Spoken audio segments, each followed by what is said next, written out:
On est vraiment dans une position où nous souhaitons que la RDC reprenne sa place d'antan. Mais à long terme, on doit avoir des mécanismes beaucoup plus robustes pour penser par exemple à la situation en Afrique du Sud. Ainsi donc, Excellence, je voudrais ici vous inviter à vous adresser à nos compatriotes de la diaspora qui vous attendent depuis.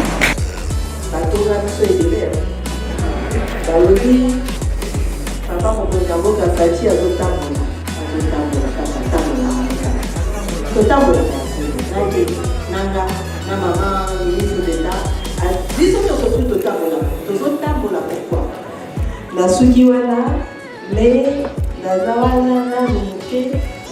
peut-être 2, 3, 4 personnes vont poser la question. Parce que elle a le plus et puis c'est sûr que vous autres là, mais maman, on peut être un peu comme la passion là, vous constatez. Là, on répond à ma question. Merci.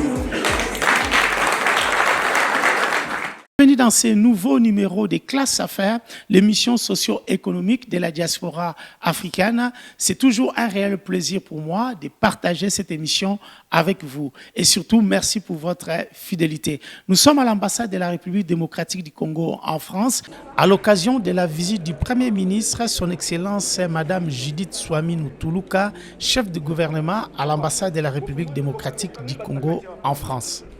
Au cours de cette émission, vous allez découvrir les temps forts de cet événement. D'abord, la partie diplomatie et ensuite la partie consacrée à la diaspora congolaise. Je vous laisse donc découvrir ces reportages de Franzi pour Classe Affaires en partenariat avec B1. Suivez.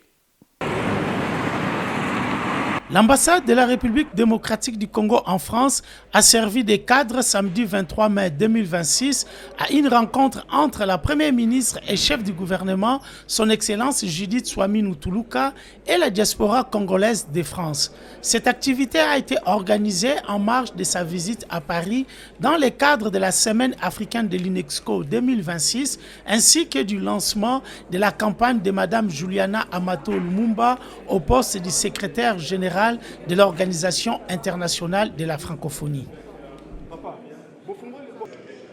La rencontre a débuté par la visite des bureaux diplomatiques permettant à la Première ministre de s'imprégner du travail des diplomates et des défis liés notamment au passeport et aux demandes de la diaspora. L'ambassadeur a également présenté l'état du bâtiment ainsi que l'évolution des travaux de réhabilitation du rez-de-chaussée et du premier étage. La visite de la Première ministre et chef du gouvernement à l'ambassade de la République démocratique du Congo en France s'est poursuivie par une rencontre avec les diplomates dans le bureau de l'ambassadeur. On est vraiment dans une position où nous souhaitons que la RDC reprenne sa place d'antan. Et pour ça, nous avons besoin de vous, bien entendu. Donc pour nous, il est important que de notre côté, nous puissions assurer, comme je l'ai dit, toutes les questions de rémunération, les avantages sociaux auxquels vous avez droit. Et ça, c'est vraiment la question qui va devoir être régularisée. Mais pour vous, évidemment, il va falloir, comme vous le faites déjà, mais assurer le travail avec professionnalisme et avec beaucoup d'éthique, etc. Parce qu'encore une fois, c'est vous qui représentez le pays à l'extérieur. Que ce soit les Congolais qui sont ici, la diaspora congolaise, c'est vous qui êtes en face d'eux. Que ce soit le pays hôte, c'est vous qui êtes en face de cela, de tous ces gens. Et donc pour nous, il est vraiment important qu'on vous mette dans les conditions nécessaires pour que vous puissiez jouer votre rôle. Mais aussi de votre part, il faut vraiment assurer que vous faites le travail comme il se doit. Maintenant, on avait aussi commencé à discuter par rapport à la question de la diplomatie, comment, dans certains cas, on peut faire du renforcement de capacité quand c'est nécessaire, mais je pense que parmi vous aussi, il y a un certain nombre de vieux routiers qui peuvent aussi transmettre en fait toutes les ficelles aux nouveaux qui vont arriver au fur et à mesure. Donc ça, c'est quelque chose aussi d'important sur lequel je voulais insister. Après avoir mis en avant les avancées diplomatiques de son gouvernement, la Première ministre a cédé la parole aux diplomates invités à faire part de leurs préoccupations. Juste encore une fois, vous encourager dans le travail que vous faites et peut-être vous donner l'opportunité à 2 ou 3 personnes de pouvoir poser 1 ou 2 questions si vous le souhaitez. J'ai 33 ans de carrière, mais je me suis présenté comme premier conseiller, donc chef de division. Alors qu'il y a des gens que moi j'ai encadrés lors de leur stage professionnel, qui sont aujourd'hui les directeurs, secrétaires généraux. Et là, nous, on se retrouve comme ça. Donc, c'était ça ma préoccupation. Merci. Je suis ministre conseiller, Sarah Moussad, en charge de l'UNESCO, de l'OIM. Ma préoccupation est plutôt dans le social. C'est-à-dire que nous avons un problème d'assurance maladie. Ils ne sont pas couverts. On a des enfants, mais même au même jour, si on peut vraiment nous assurer, parce que c'est un gros souci. Merci beaucoup, chers collègues, pour ces questions très pertinentes. La première, par rapport à la promotion, je suis entièrement d'accord avec vous. Je pense qu'un de mes premiers diagnostics au sein du ministère, et nous ne sommes pas de l'exception, évidemment, nous avons la particularité que beaucoup de nos agents sont à l'extérieur du pays, mais c'est que nous n'avons pas encore mis en place au niveau de notre administration un système de gestion de performance et d'évaluation de performance. Et donc on se retrouve très souvent dans une situation où les promotions sont un peu aléatoires. C'est quelqu'un qui est recommandé, c'est quelqu'un qui connaît quelqu'un d'autre et on pousse pour lui. Et en fait, il n'y a pas de critères liés à la performance, à l'évaluation d'une personne. Donc je prends vraiment très bonne note de votre souci, de votre préoccupation. Je pense que peut-être on pourra voir comment, en attendant qu'on mette en place un tel système, réfléchir à d'autres mesures palliatives. Mais vous avez entièrement raison. Vous en souffrez le plus justement parce que vous êtes les plus éloignés et donc vous n'entendez pas s'il y a quelque chose qui se libère au niveau de la centrale ou autre part. Je comprends que ça vous pénalise. Il y a des pays où l'assurance maladie est une obligation. Vos enfants ne peuvent pas aller à l'école s'ils ne sont pas assurés. En même temps, cela, quand on ajoute à cela parfois l'irrégularité des salaires, ça complique les choses pour beaucoup de familles. Et évidemment, ça limite dans des situations de précarité que nous ne souhaitons pas du tout voir. Nous avions dans notre proposition de budget pour 2026 introduit une ligne budgétaire pour prendre en charge des assurances. Malheureusement, il y a eu des arbitrages, nous n'avons pas pu la maintenir. Néanmoins, nous avons déjà très bien avancé au niveau du ministère. Nous avons identifié des prestataires qui pourraient faire ce travail.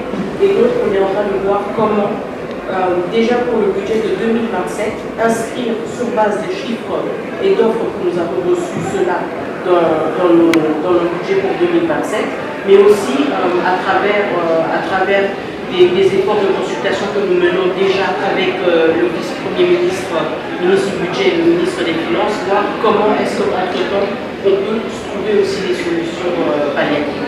Donc évidemment, au fur et à mesure, on veut aller vers des budgets pour nos ambassades qui sont plus détaillés. Parce que, évidemment, vous le savez tous, tout est payé des frais de fonctionnement.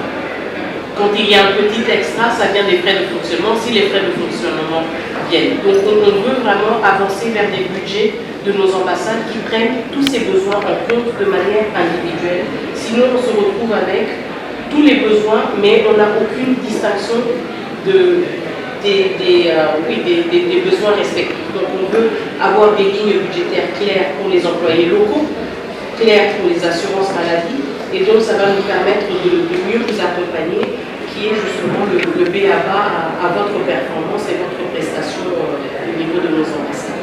Donc c'est quelque chose que nous suivons de près, c'est quelque chose aussi que le président de la République suit lui-même de très près, la première ministre aussi, parce que nous ne pouvons pas rester insensibles justement au fait que beaucoup d'entre vous, surtout en Europe, les assurances sont des obligations, traversent des moments très difficiles à cause de ces exigences. Ça va, merci beaucoup. On va continuer avec les autres membres de la diaspora.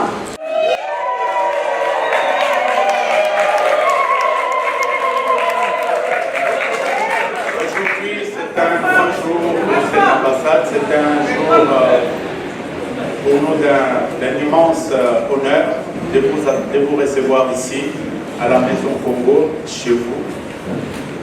Vous avez promis et vous avez tenu cette promesse. Ainsi donc, Excellence, je voudrais ici vous inviter à vous adresser à nos compatriotes de la diaspora qui vous attendent depuis. Face à plus de 200 Congolais de France, son Excellence Judith Soumi Nwatuluka, chef du gouvernement congolais, a appelé à une mobilisation autour de la candidature de Juliana Amato Lumumba à l'Organisation internationale de la francophonie, tout en présentant plusieurs avancées diplomatiques, un projet structurant engagé par les gouvernements. Nous sommes en train de présenter notre candidate, Madame Juliana Amato Lumumba, candidate au secrétariat général de l'OIF, de l'Organisation internationale pour la francophonie. Et donc, j'en ai profité, puisque le ministre délégué à la francophonie, à la diaspora, accompagnait Madame Lumumba, et bien j'en ai profité pour pouvoir la présenter devant les membres du corps diplomatique ici en France. Et je crois que je vous ai croisé, certains d'entre vous en tout cas étaient là présents.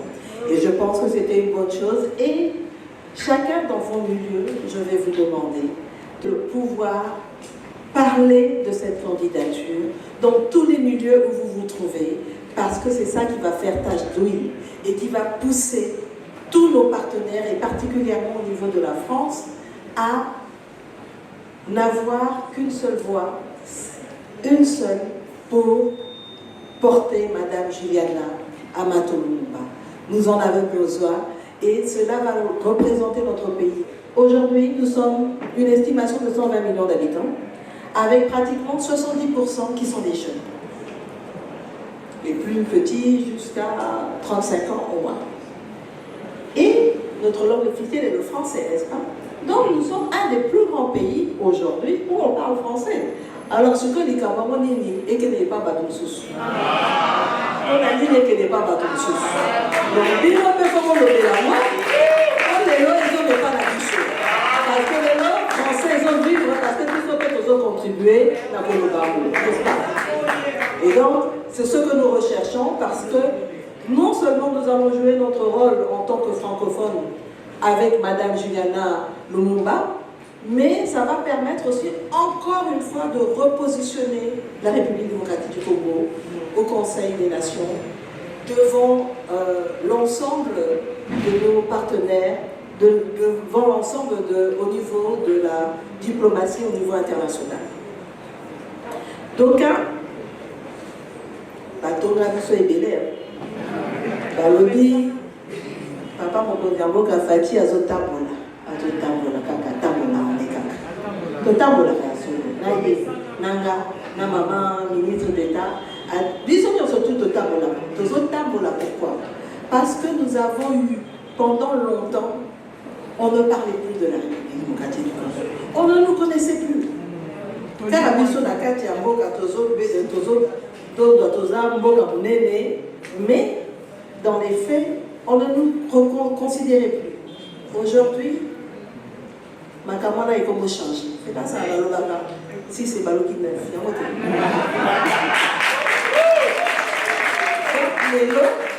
Nous sommes en train de changer cette donne. Nous sommes en train de redevenir le grand Congo que nous devons être. Et pour ça, nous avons besoin de tout le monde. Des Congolais au niveau de la République démocratique du Congo, mais aussi surtout de vous, parce que vous êtes notre vitrine à l'extérieur. Et pour moi, c'est ça qui est important. Comment nous allons, à travers notamment notre mission diplomatique ici, la Maison Congo, mais aussi à travers les différentes associations que vous représentez, comment nous allons nouer les liens pour montrer à tout le monde que la République démocratique du Congo n'est plus ce pays grand, avec beaucoup de potentialités, mais qui est toujours resté au bas de l'échelle. Non, nous voulons évoluer, nous voulons avancer. Je représente toujours la République démocratique du Congo comme un trou perdu. Tokuta RDC na 100 mètres de profondeur. Tozosala Moussala, Tomati, Tokomi 60 mètres, 80 mètres, Tomati, de 60 mètres ou de 80 mètres. Le moto Azalibanda, Azomon Abissoura Nassé, parce qu'il nous manque encore 40 ou 20 mètres pour aller à l'extérieur. Et c'est ça la République démocratique du Congo. Celui qui est à l'extérieur va se dire, ça c'est l'autorité, ça la arrière, mais vous ne pouvez pas vous rendre compte tous les efforts qui sont faits pour qu'on en arrive là. Rien que sur le plan diplomatique, vous avez vu. Vous avez vu. Nous avons une guerre, même d'un point de vue sécuritaire, nous avons une guerre qui a commencé depuis plus de 30 ans. Aujourd'hui, la guerre n'est pas encore finie. Mais, et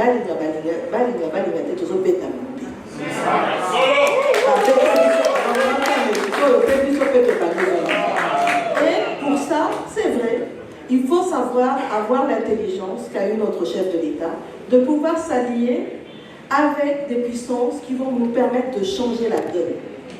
On a beaucoup parlé des accords de Washington. Toté Kimbokate.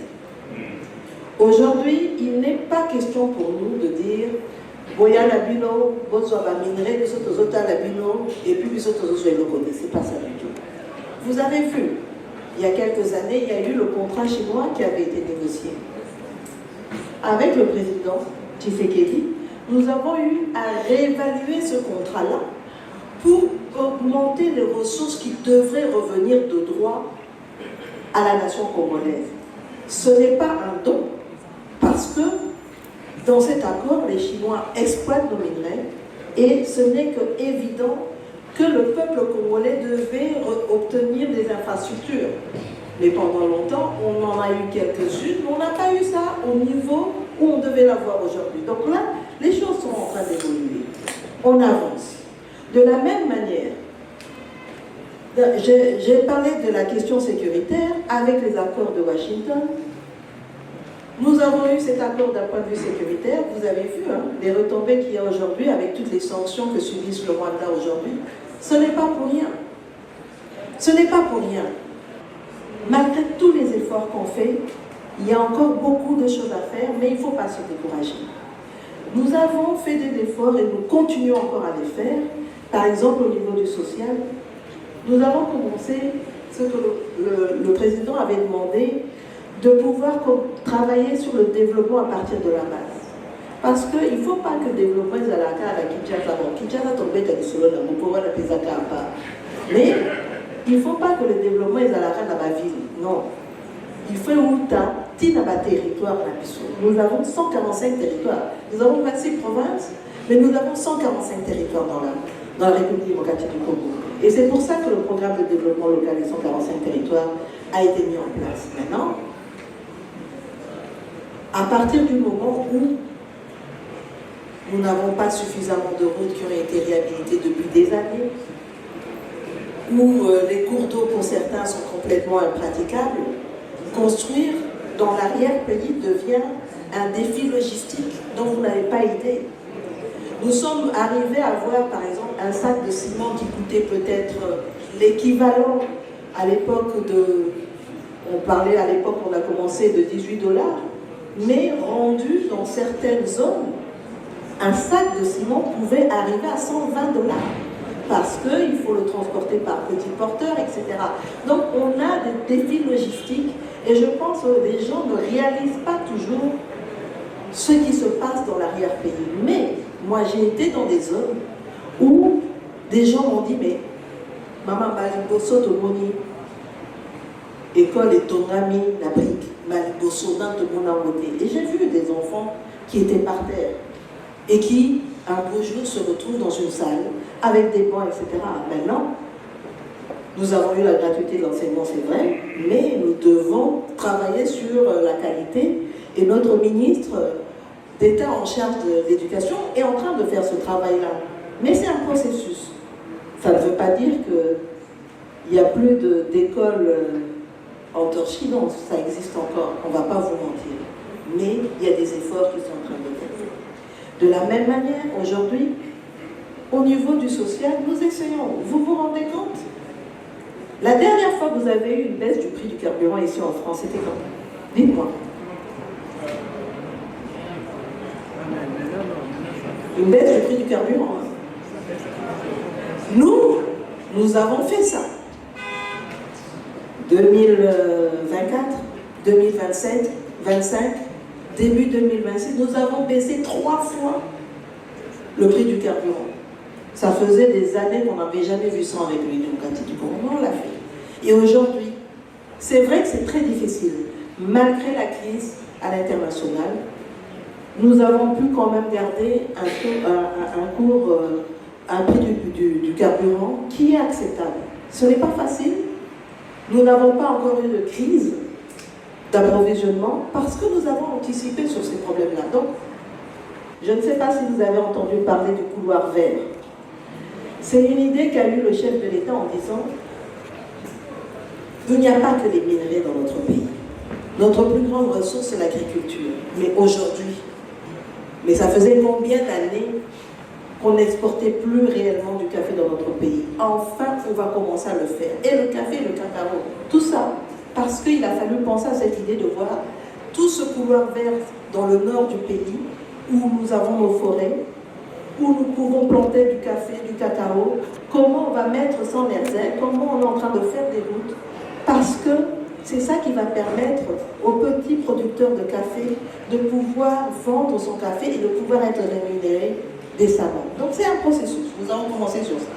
De la même manière que vous alliez dans le Kasaï, que vous alliez au niveau du Lualaba ou du Haut-Katanga, il y a des routes qui sont en train de se faire. Il y a des universités. La dernière fois que vous avez eu une université construite dans notre pays, c'était quand? Nous avons nos problèmes, on a l'habitude des problèmes des alaratés, tous avons un problème là-dessus. Mais la dernière fois que vous avez vu ça, c'était quand? J'ai été à Kananga, j'ai vu l'université, j'étais ébahi, je me dis c'est pas possible. J'ai été à Bunia, on est en train d'achever l'université. À Mujima, il y a l'université, et là, nous sommes en train de construire. Nous allons maintenant dans une phase, et je viens même d'approuver ces différents marchés, pour avoir 12 nouvelles universités sur un certain nombre de... l'ensemble de... Enfin, 12 provinces, on va avoir de nouvelles universités. Et c'est pas rien. À Mbandaka, dans le Congo central. Vous allez voir, les choses sont en train d'avancer, mais on va y aller petit à petit. De la même manière, nous avons augmenté les salaires des policiers et des militaires. On a doublé. C'est pas rien. Moi, quand j'ai été nommé, partout où j'allais, dollar et kita. Dollar et kita.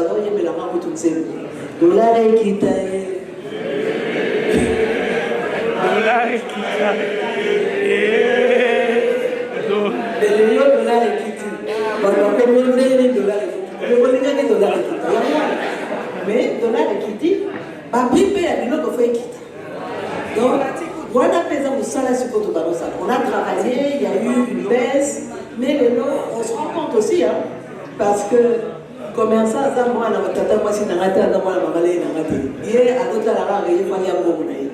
donc c'est tout un processus de discussion avec les importateurs, comment pousser les producteurs à produire plus pour que tout comme une autosuffisance alimentaire, comment monter en puissance au niveau de l'agriculture. Nous sommes en train de travailler sur ça.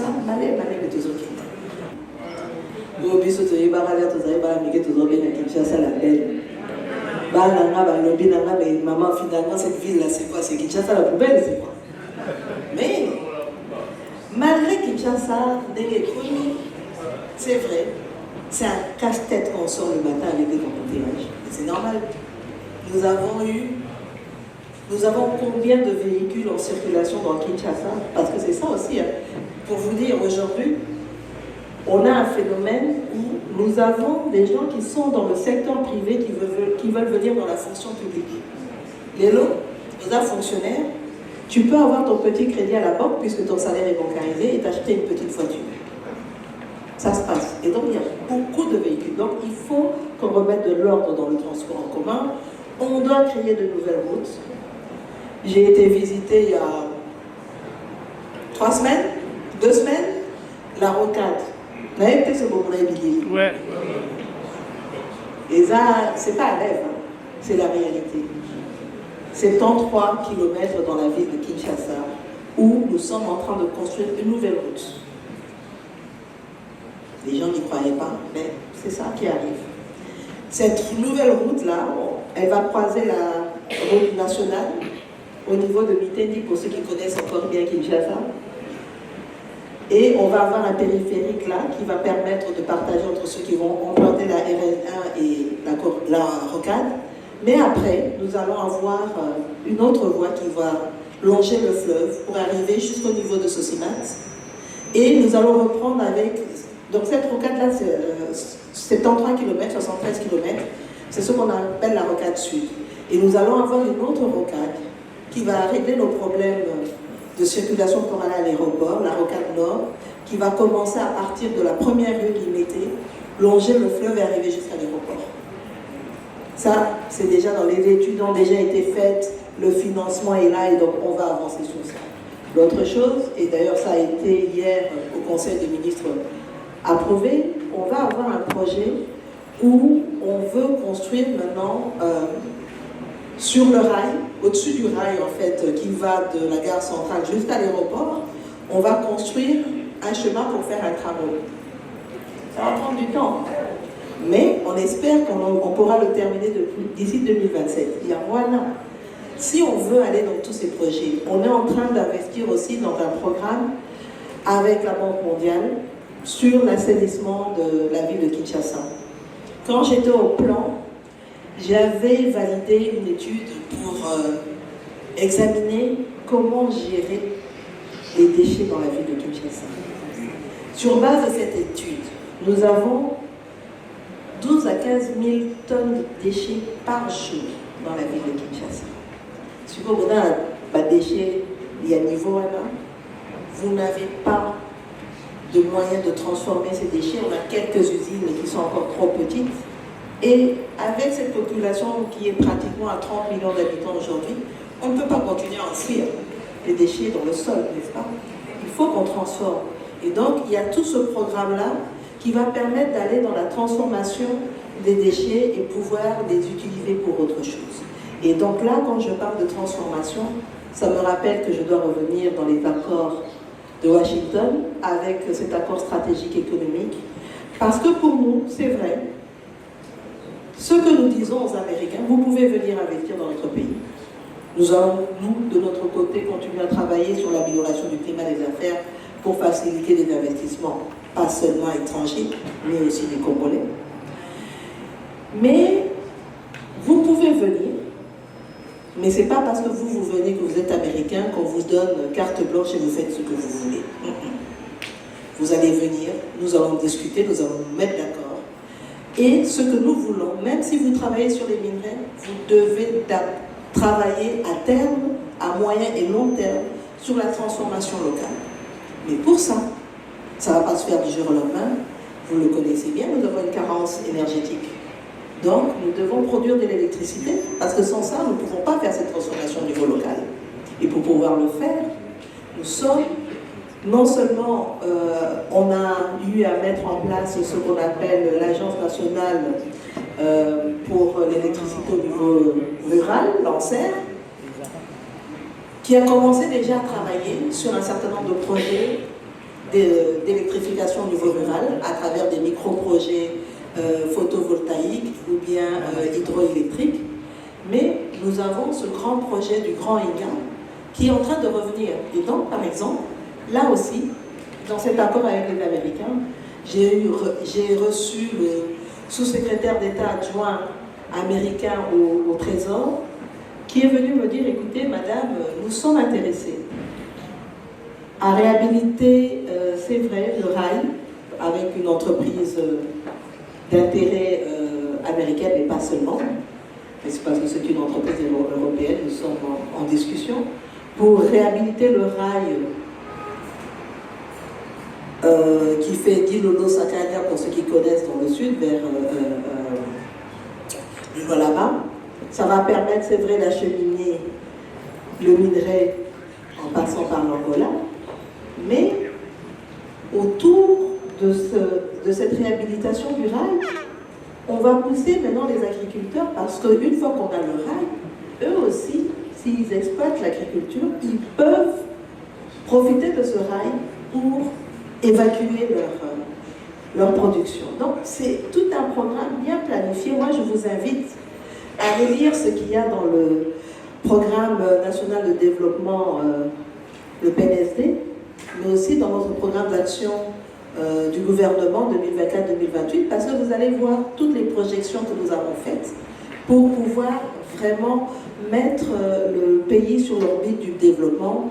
C'est pas facile, il y a beaucoup de contraintes, mais nous sommes en train d'y aller petit à petit.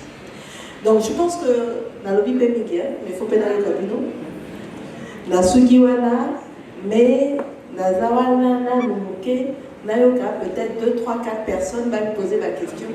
Topé ça paye parce que là dans le Bibé, on a parlé là. Là, la Sabino, vous savez, on dit que c'est ça. Mais bien, c'est sûr que vous autres, là, mais maman, on peut être comme un ramasson, là, on peut s'attendre. Là, on va répondre à ma question. Merci. Au cours des échanges, plusieurs participants ont salué les efforts du chef de l'État, son Excellence Félix-Antoine Tshisekedi, et du gouvernement avant de soulever diverses préoccupations économiques, sociales et administratives que vivent la diaspora congolaise de France. Dans un programme avec les affaires étrangères pour voir comment... Prenant le temps de répondre aux préoccupations exprimées, la Première ministre a encouragé les Congolais de l'étranger à accompagner la vision du président de la République et à contribuer activement au développement du pays. À travers cette série d'activités diplomatiques, culturelles et politiques, organisée à Paris en présence de la Première ministre et des membres du gouvernement, la République démocratique du Congo a affiché sa volonté de renforcer sa présence sur la scène internationale tout en consolidant ses liens avec sa diaspora et ses partenaires francophones.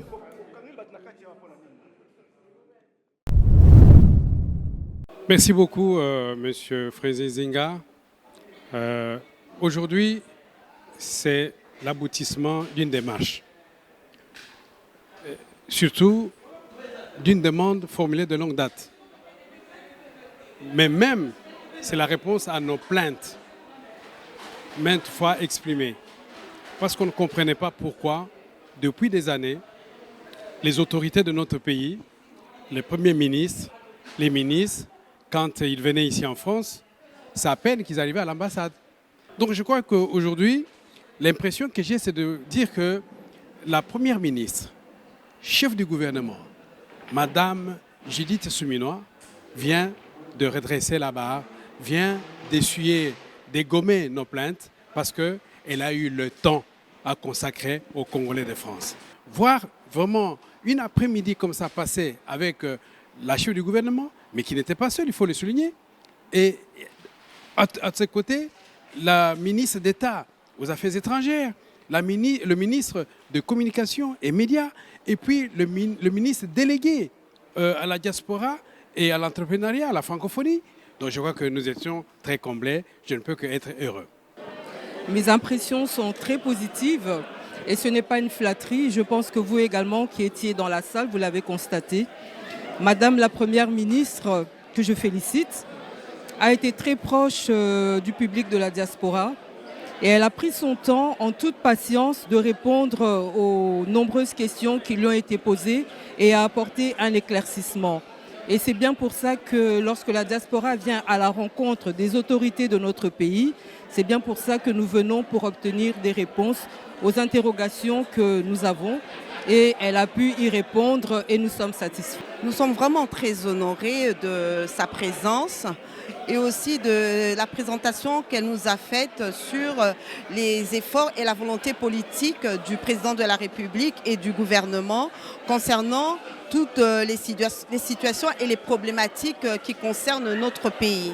Voilà, donc aujourd'hui pour nous c'est vraiment un moment de partage, un moment où nous avons pu communier avec nos autorités concernant nos besoins, concernant nos questionnements et nos attentes. C'est vraiment un plaisir parce que c'est une première fois, en tout cas de voir notre ministre chef de gouvernement venir ici à Paris et répondre à toutes les questions comme une mère, comme vraiment, il a pris avec nous un temps comme une mère avec ses enfants. Et nous disons un grand merci parce qu'on voit que le chef de l'État est en train de faire un travail formidable et nous avons vu que les femmes sont honorées aujourd'hui, la jeunesse et tout le monde.